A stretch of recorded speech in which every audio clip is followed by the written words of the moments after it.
হচ্ছে আমার মায়ের কত 25তম অ্যানিভার্সারি, তাই মা এখানটাতে দেখো সকালবেলার মেনুতে রয়েছে মাংস। মা এখন রান্না করছে, কিছু বলো। কি বলবো, তোমরা সবাই আসো। তোমরা সবাই আসো। আর উনুনটার অবস্থা খুবই খারাপ। যাই হোক, মা এখন রান্না করছে। একজন আমাকে বলেছে মাটন রান্না করতে, তুমি কি মাটন খাও? না না না না, আমার মা মাটন খাই না, তার জন্য বাড়িতেও আসে না। বাড়িতে আসলে সেদিন খাই না, আমি সেদিন সিদ্ধ ভাত। তো এই কারণে আমাদের বাড়িতে বেশিরভাগ টাইমে মাটন হয়ই না, খুব কম হয়। মুরগিও খাই না। হ্যাঁ, আমার মা মুরগির মাংস খায় না, তাও জোর করে এক পিস কিংবা যাই হোক দেওয়া হয়। মেটেটা একটুখানি খায় যেহেতু শরীরে রক্ত নেই। আর মানে কি বলবো, মাটন তো হয় না, যেদিনকে হয় সেদিনকে বাড়িতে ভাত খায় না, এর জন্য আনতে ইচ্ছা করে না। আমার বাপি এই কারণের জন্যই আনে না, তাও মাঝে মাঝে খুব জেদাজেদি করাতে আনা হয়। এই মাত্র পড়া থেকে আসলো আর ওগুলো অসম্ভব খিদে পেয়েছে, মাংসর গন্ধ শুকে আর খিদে। কি হয়েছে কি হয়েছে একবার বল দেখি শুনি। দেখ, আমি বললাম আমার পড়তে গিয়ে পড়া বোঝার থেকে খুব মানে ওর খুবই খিদে পেয়ে গেছে গাইস। তো ও হচ্ছে মানে প্রচন্ড মাংস প্রেমী মানুষ। বাড়িতে মাংস বললাম কোথায়, তোকে টাচ করলাম কোথায়? এই মা কি সব বলছে ভিডিওতে। তো যাই হোক, ও হচ্ছে খুবই মোমো পাগল। মানে মোমো তো হয়, কিন্তু মাংস পাগল মানুষ চেনো, ও হচ্ছে একমাত্র মাংস পাগল মানুষ। ওর নাকি প্রচন্ড খিদে পেয়ে গেছে। সকালবেলা 2 জায়গা পড়া ছিল, এইমাত্র বাড়িতে আসলো। খিদে পেলে কেউ ফোন দেখে? দেখো ফোন দেখছে। আমার বোনের এত পরিমাণে খিদে পেয়েছিল, রান্নাঘরে যখনই মাংসের গন্ধ বেরোচ্ছিল আমি তো গিয়ে দেখি বোন ওখানটাতে বসে বসে অলরেডি মাংস খাচ্ছে, মানে কষার জন্য ও কখন থেকে অপেক্ষা করছিল আমি তখন আর দেখতেই পাইনি, না হলে তো তোমাদের সাথে শেয়ার করতাম। তোমরা আমাকে কমেন্ট করে জানিও তোমরা এরকম বাড়িতে মাংস রান্না হলে কষার জন্য অপেক্ষা করো নাকি।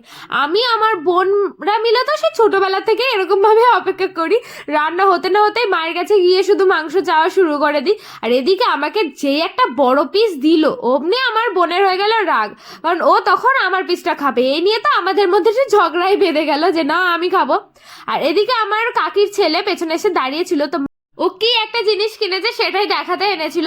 আর মা ওকে বারবার করে জোর করছিল, কিন্তু ও খাচ্ছিল না, কারণ ও বাড়ি থেকে সবে মাত্র খেয়ে এসেছিল।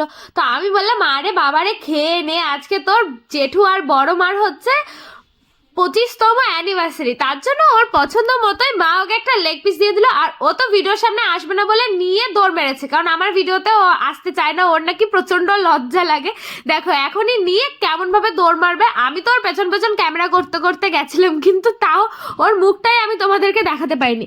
তো এইখানটাতে আমার খাওয়া দাওয়া তো কমপ্লিট হয়ে গেছে, চিকেন কষা, আর এখানটাতে সবাই খেতে বসে পড়েছে। আর এই যে তাও আমি এর মুখটা কিন্তু দেখাতে পারিনি, সাইড থেকে তোমরা অল্প একটু দেখবে।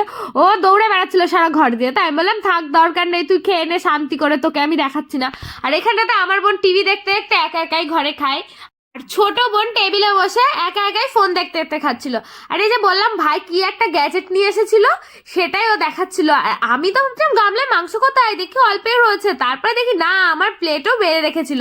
আর এই যে কি গ্যাজেট নিয়ে এসে দেখো, এটা হচ্ছে হাতে নাকি মাসল ফোলানোর একটা মেশিন। তো এটা কিনেছে প্রত্যেক দিন করে নিয়ে আসে, আর প্রত্যেক দিন আমরা এরকম করে হাতের একটু ব্যায়াম করি। আমি তো মাকে দেখাচ্ছিলাম দেখো আমার হাতে কত জোর, কিন্তু পরপর দেওয়ার পরে আমি আর করতেই পারছিলাম না, আমার হাত পুরো ব্যথা হয়ে গেছিল। তারপরে মাকে দিলাম যে তুমি এরকম করো, যাদের অনেক সময় হাতে প্রবলেম হয় তারা এরকম কিন্তু ব্যায়ামটা করতে পারে এইটা নিয়ে। আবার অনেকে বল নিয়ে করে, তো আমি তো বাপিকে বলছিলাম, বাপি তো করলো না, কারণ বাপি তো ওই হাতে কিছু করতে পারে না। তো মা এখানটাতে করছিল আর বলছিল দেখো আমি কিন্তু পারি, জোরে জোরে করো, তাড়াতাড়ি করো। দেখি কয়টা করলে? 33 থেকে গুনবি। 33, 59, এই 30 থেকে 50 মানে 25।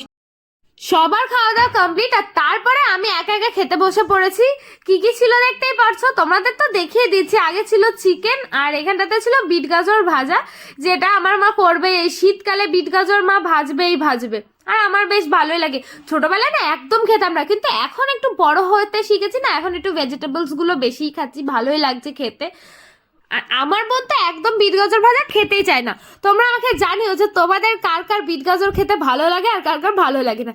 আর তারপরে হচ্ছে চিকেন দিয়ে খাওয়ার পালা। চিকেনটা বেশ গ্রেভি গ্রেভি করেই করেছিল, আর রাত্রেবেলাতেও যেহেতু স্পেশাল আইটেম হবে তার জন্য খুব একটা বেশি মশলা দিয়েছিল না। আর এই যে আমি এখন একটুখানি আলু দিয়ে একটু মেটে দিয়ে আর একটুখানি মাংস দিয়ে একদম পুরো হেভেন বাইট গালের মধ্যে টপ করে দিয়ে দিয়েছি। আর মাংসটা দেখো কতটা লোভনীয় লাগছে, এতটা সফট হয়েছিল না, দারুণ টেস্টি করে কিন্তু মা বানিয়েছিল। তো অ্যানিভার্সারি দিন সকালবেলা তো দারুণ খাওয়া দাওয়া হলো, এবার হচ্ছে রাত্রেবেলা সেলিব্রেশনের পালা। তো ততক্ষণের জন্য বাই, দেখা হচ্ছে নেক্সট ভিডিও। আর আমার পেজটা কিন্তু ফলো করে